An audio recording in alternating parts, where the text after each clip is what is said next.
Hello மக்களே, புது வருஷம் பிறக்க போகுது.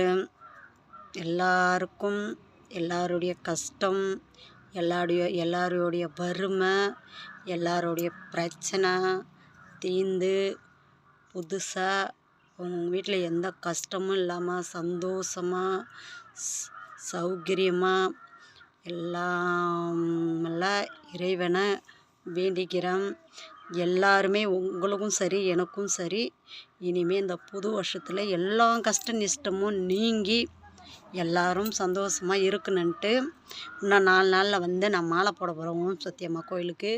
அந்த அம்மா கிட்ட போய் எல்லாரும் கஷ்டம் தீரணும், எல்லாருக்கும் இருந்த பிரச்சனை தீரணும், இனிமேல் இந்த புது வருஷத்தில் எல்லாரும் நல்லா இருக்கணுன்ட்டு நான் போய் வேண்டிக்க போகிறேன். எனக்கும் நீங்களும் வேண்டிக்கோங்க. Advance happy new year. சந்தோஷமாக